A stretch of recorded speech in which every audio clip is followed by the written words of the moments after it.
جن کے متعلق ہم ثابت کر رہے ہیں کہ وہ نبی تھے، اور دوسرا مقدونی مشرک تھا اور اس کا وزیر فلسفی تھا، اور ان دونوں کے درمیان تقریباً 2000 سال سے بھی زیادہ کا فصل ہے، بس کہاں یہ مقدونی اور کہاں وہ عربی سامی، اور ان دونوں کے درمیان اس درجہ امتیازات ہیں کہ ماں سوا غبی اور حقائق سے ناشنا شخص کے دوسرا کوئی شخص ان دونوں کو کہنے کی جرت نہیں کر سکتا۔ تفسیر ابن کثیر جلد 3 صفحہ 2۔ امام رازی نے اگرچہ سکندر مقدونی کو ذوالقرنین کا لقب دیا ہے، بائے ہمائن کو بھی یہ اقرار ہے کان ذوالقرنین نبیّا وکان الاسکندر کافرا وکان معلمہ ارسطاطالیس وکان یاتمر بامرہ وہوا من الکفار بلا شک۔ قرطبی علمی سورہ یوسف۔ ذوالقرنین نبی تھے، سکندر مقدونی کافر تھا، اس کا معلم اور وزیر بلا شبہ کافر تھا۔ حافظ ابن حجر نے اس مغالطہ کی وجہ یہ نقل کی ہے کہ چونکہ قرآن میں مذکورہ ذوالقرنین مقتدا ہے اور وہ وسیع حکومت کا مالک رہا ہے، اسکندر یونانی بھی وسیع حکومت کا حکمران رہا ہے، اس لیے اس کو بھی ذوالقرنین کہنے لگے۔ یہ اس لیے کہ وہ 2 بادشاہتوں روم اور فارس کا بادشاہ ہو گیا تھا، اور دوسری جگہ فرماتے ہیں کہ سب سے پہلے محمد ابن اسحاق نے اپنی سیرت میں ذوالقرنین کا نام سکندر نقل کر دیا ہے، اور چونکہ اس کی سیرت بہت مشہور مقبول ہے اس لیے یہ نام بھی شہرت پا گیا ہے، اور حافظ عماد الدین کا خیال یہ ہے کہ چونکہ اسحاق بن بشیر کی روایت میں قرآن میں مذکور ذوالقرنین کا نام بھی سکندر بتایا گیا، اس لیے غلطی اور نادانی سے لوگوں نے یہ سمجھ لیا کہ سکندر مقدونی ہی ذوالقرنین ہے۔ غرض حافظ حدیث شیخ الاسلام ابن تیمیہ، ابن عبدالبر، زہیر بن بکار، ابن حجر، ابن کثیر عینی رحمہم اللہ جیسے محققین نے اس مغالطہ کی پوری طرح تردید کر دی، اور حقیقت بھی یہ ہے کہ قرآن نے ذوالقرنین کے جو محاسن و مناقب بیان کیے ہیں ان کے پیش نظر ایک بت پرست اور جابر و ظالم شخص کا ان کا مصداق بنانا فاش غلطی ہے۔ استدراک لیا ذوالقرنین سکندر مقدونی ہے۔ جولائی 41 کے برہان میں میرا ایک مضمون ذوالقرنین اور صد سکندری کے عنوان سے شائع ہوا۔ یہ مسلسل مضمون کی پہلی قسط تھی، اور اگست کے برہان میں ابھی تک وہ سلسلہ ناتمام ہی تھا کہ محترم مدیر صاحب صدق نے پہلی قسط پر ایک استدراک لکھ کر برہان کی عزت افزائی فرمائی، اور مجھ کو اس سلسلہ میں مزید لکھنے کا موقع مرحمت فرمایا، جس کے لیے میں صاحب موصوف کا ممنون ہوں۔ یہ استدراک برہان کی شاعت سے قبل ہی 4 اگست کے صدق میں قدرے اضافہ کے ساتھ طبع ہو گیا، اور اب 8 اگست کے صدق میں بھی صد سکندری کے عنوان سے اسی کا ایک تکملہ یا ذیل شائع ہوا ہے۔ بہرحال اگست کے برہان میں جو استدراک شائع ہوا ہے، چونکہ وہی اصل ہے اور صاحب استدراک کے دلائل کا حامل ہے، اس لیے تنقید بر استدراک کی بنیاد بھی اسی پر قائم کی گئی ہے۔ صدق کے ہر 2 مضامین کے اضافات کو ضمنی طور پر پیش نظر رکھا گیا ہے۔ محمد حفظ الرحمن۔ ذوالقرنین کی تحقیق سے متعلق میرا مضمون تحلیل و تجزیہ کے بعد 2 حصوں پر تقسیم ہو سکتا ہے، ایک مسئلہ کا اثباتی پہلو، دوسرا منفی پہلو۔ اثباتی پہلو میں مضبوط دلائل کے ساتھ یہ واضح کیا گیا ہے کہ سائرس کی خسرو یا خورس ہی وہ شخصیت ہے جس کو قرآن عزیز نے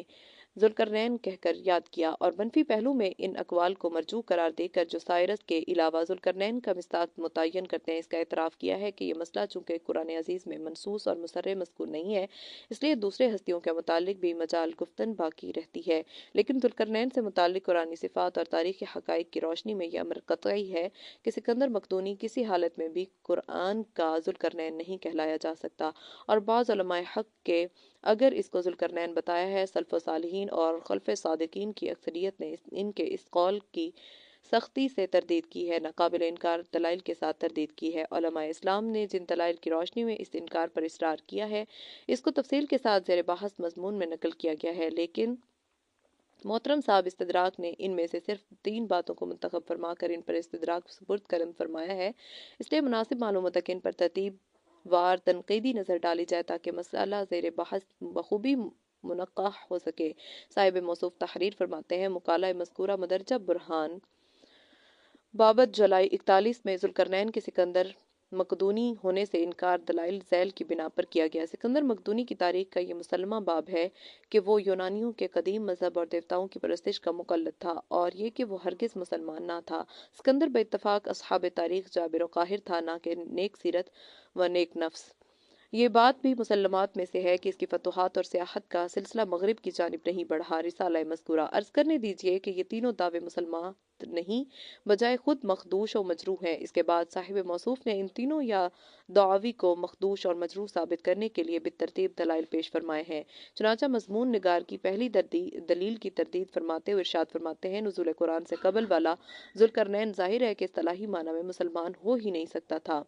اس کے مومن ہونے سے مراد صرف یہی ہو سکتا ہے کہ موحد مسلم اور اپنے زمانہ کے نبی کا مطیع تھا۔ برہان ماہ اگست مسلم۔ مجھے یہ عرض کرنے دیجئے کہ صاحب استدراک کا سکندر کے مسلمان ہونے کی بحث میں یہ فرمانا کہ اصطلاحی معنی میں تو وہ مسلمان ہو ہی نہیں سکتا تھا، لیکن کیا معنی رکھتا ہے؟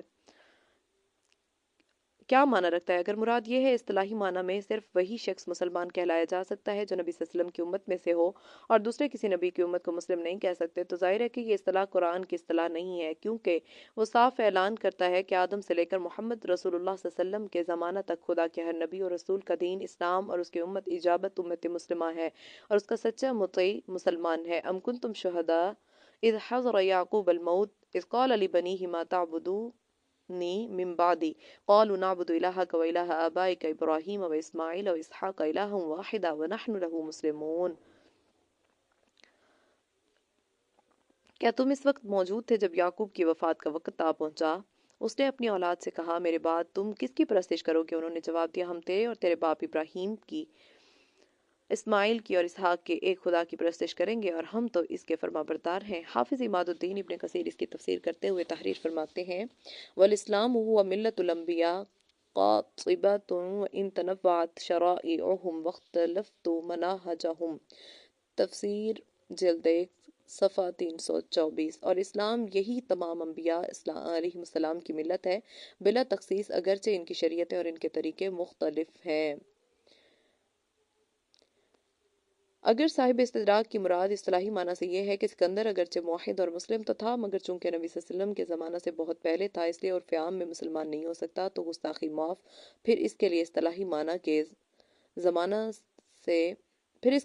معنی کی تعبیر صحیح نہیں ہے اور نہ اس ارشاد کی یہاں کوئی ضرورت تھی، جبکہ متکلم اور مخاطب دونوں پر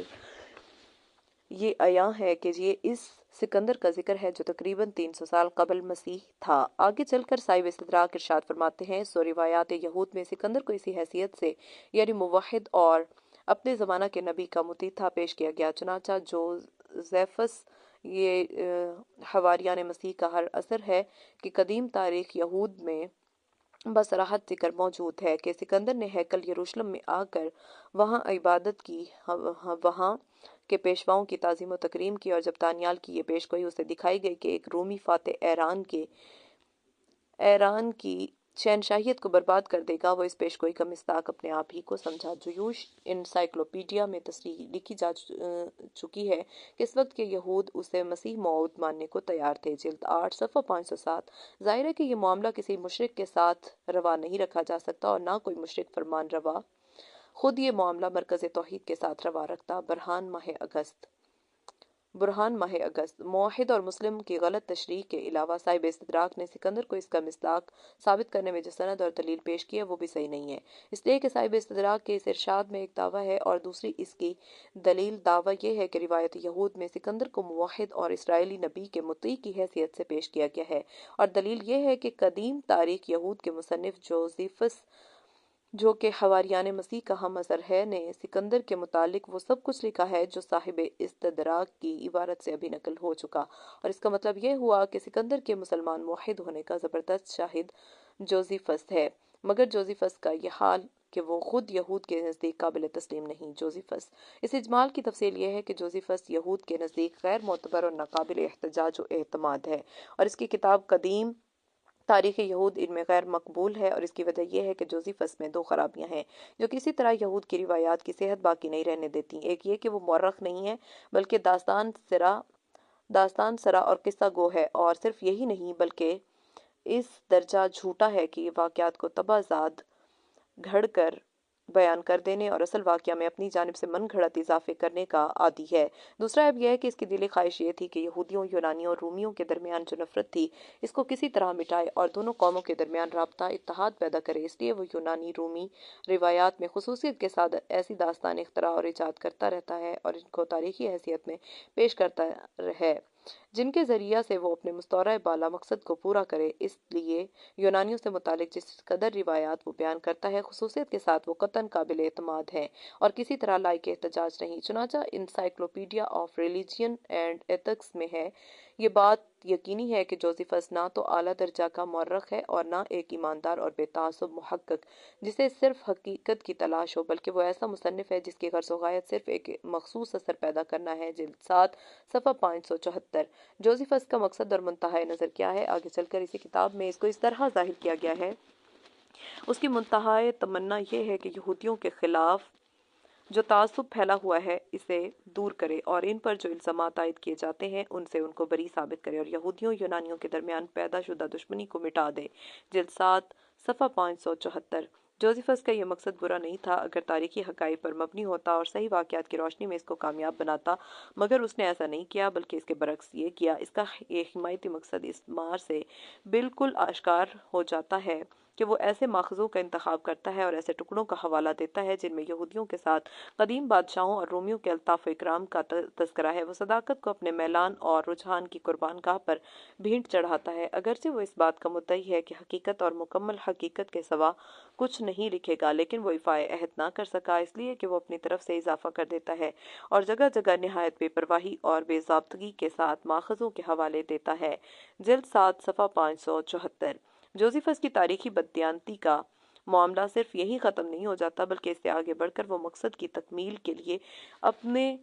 مقدس کا بائبل کے واقعات کو بھی توڑ مروڑ کیے بغیر نہیں چھوڑتا، اور یہی وجہ ہے کہ بائبل کے واقعات بھی کبھی کبھی اس کے قلم سے بالکل نئے معنی اور نئے پہلو اختیار کر لیتے ہیں۔ انسائکلوپیڈیا ریلیجن 1 جلد 7 صفحہ 577۔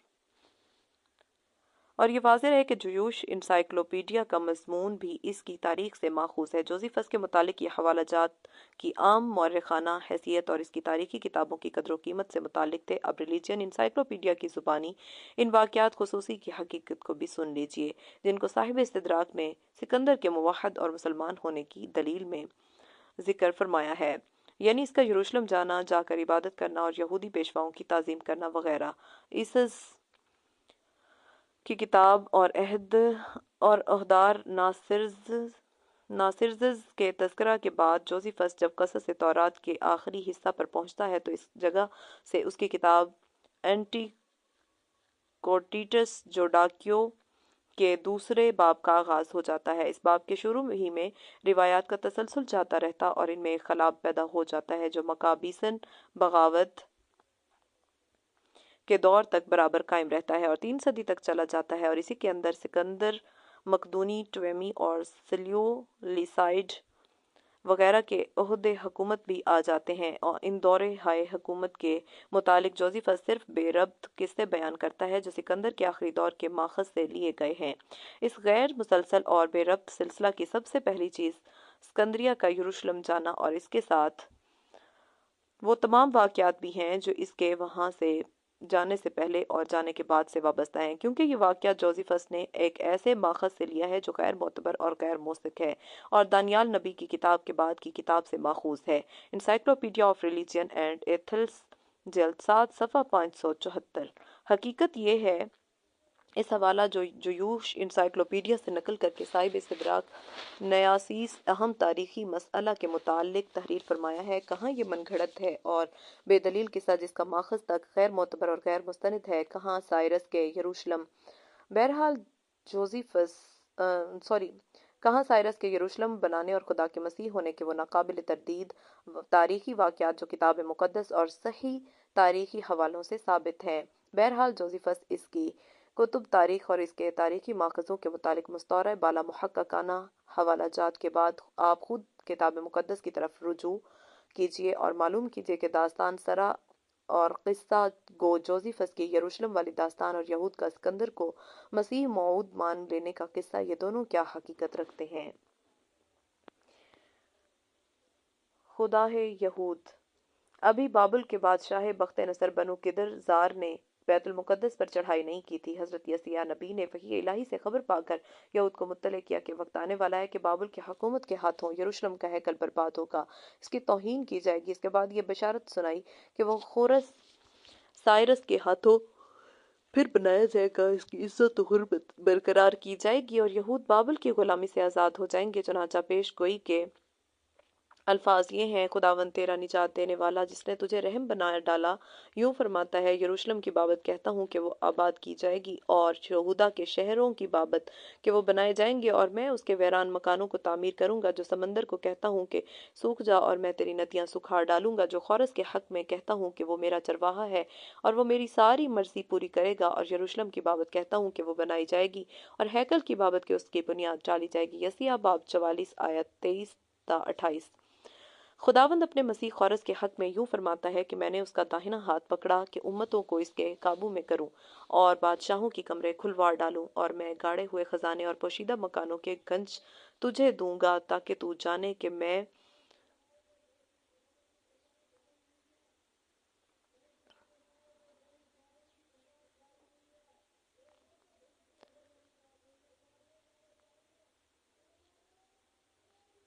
خداوند اسرائیل کا خدا ہوں جس نے تیرا نام لے کے بلایا ہے۔ باب 44 آیت 3۔ حضرت یسیع نبی کی یہ پیش گوئی خورس سائرس کے فتح بابل سے 160 برس پہلے یہود کو سنائی گئی، اور فتح بابل کے صرف 60 برس پہلے اسی کی تائید میں حضرت یرمیاہ نبی نے یہود کو یہ پیش گوئی سنائی تھی۔ وہ کلام جو خداوند نے بابل کی بابت اور کسدیوں کی سرزمین کی بابت یرمیاہ نبی کی معرفت فرمایا: تم قوموں کے درمیان بیان کرو اور اشتہار دو اور جھنڈا کھڑا کرو، منادی کرو، مت چھپاؤ، لکھو کہ بابل لے لیا گیا، بال رسوا ہوا، مردوک سراسیمہ کیا گیا ہے، اس کے بت خجل ہوئے، اس کی مورتیں پریشان کی گئیں، کیونکہ اتر سے قوم اس پر چڑھتی ہے جو اس کی سرزمین اجاڑ کرے گی۔ الخ یرمیاہ باب 5 آیت 1 تا 3۔ اور عزرا نبی کی کتاب میں بصراحت موجود ہے کہ خورس سائرس نے یروشلم کی ہیکل کو تعمیر کیا، اور اس نے اس کی تعمیر اور عزت و حرمت کا اپنی قوم میں اعلان کرایا، اور اس طرح یرمیاہ نبی کی بشارت پوری ہوئی۔ اور شاہ فارس خورس کی سلطنت کے پہلے برس میں اس خاطر کہ خداوند کا کلام جو یرمیاہ کے منہ سے نکلا تھا پورا ہوا، خداوند نے شاہ فارس خورس کا دل ابھارا کہ اس نے اپنی تمام مملکت میں منادی کرائی اور اسے قلم بند بھی کر کے یوں فرمایا: شاہ فارس خورس یوں فرماتا ہے کہ خداوند آسمان کے خدا نے زمین کی ساری مملکتیں مجھے بخشیں اور مجھے حکم کیا ہے کہ یروشلم کے بیچ جو یہودا میں ہے اس کے لیے ایک مسکن بناؤں، پس اس کی ساری قوم میں سے کون کون ہے اس کا خدا اس کے ساتھ ہوا، اور وہ یروشلم کو جو شہر یہودا ہے جائے اور خداوند اسرائیل کے خدا کا گھر بنائے کہ وہی خدا ہے جو یروشلم میں ہے۔ الخ عزرا باب 1 آیت 1 تا 3۔ یسیع نبی اور یرمیاہ نبی کی پیش گوئیوں سے اور عزرا نبی کی کتاب میں اس بیان کردہ منادی سے جو خورس سائرس کی جانب سے کی گئی ہیں، تین باتیں صاف اور صریح طور پر ظاہر ہو جاتی ہیں۔ ایک، تورات کی پیش گوئیاں خورس کو خدا کا چرواہا اور خدا کا مسیح بتا رہی ہیں، نہ کہ سکندر کو۔ دو، یروشلم بیت المقدس کے ہیکل کی تعمیر، اس کی عزت و حرمت کا اعلان، اس کے خدا کا گھر ہونے کا اقرار اور یہود کی آزادی خورس سائرس کے ہاتھوں ہوئی، نہ سکندر کے۔ تین، یرمیاہ نبی کی پیش گوئی میں اگرچہ نام نہیں ہے، لیکن یہ تصریح ہے کہ بابل کا تباہ کرنے والا اور یروشلم کو آباد کرنے والا اترا شمال سے اٹھے گا، سو یہ فارس و میڈیا کا بادشاہ خورس ہی ہو سکتا ہے، نہ کہ سکندر جو یونان سے بابل کی جانب مغرب سے اٹھا، اور عزرا نبی کی تصدیق بھی اسی کی تائید کرتی ہے۔ چار، یہ تمام پیش گوئیاں متفق ہیں کہ خورس کی فتوحات جابرانہ اور قاہرانہ انداز کی نہیں تھیں، بلکہ ایک صالح اور باخدا انسان کی حیثیت سے تھیں، اور کتاب مقدس کے انصاف اور صریح بیانات کے علاوہ وہ تاریخی حقائق بھی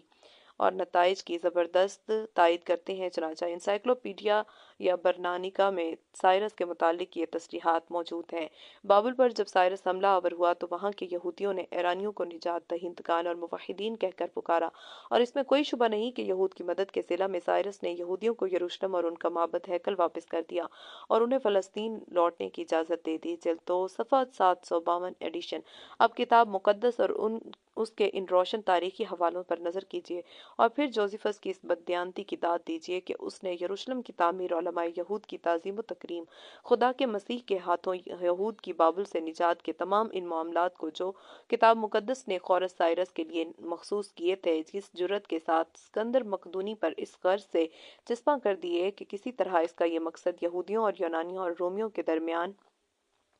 منافرت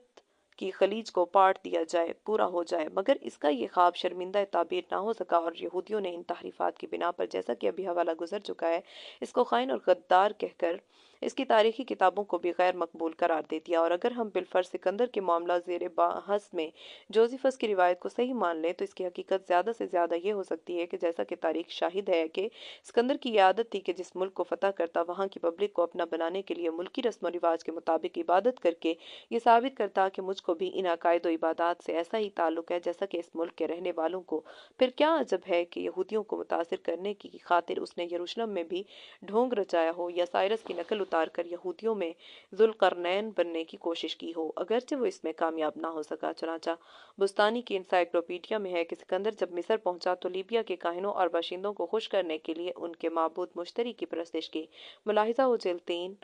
صفحہ 546۔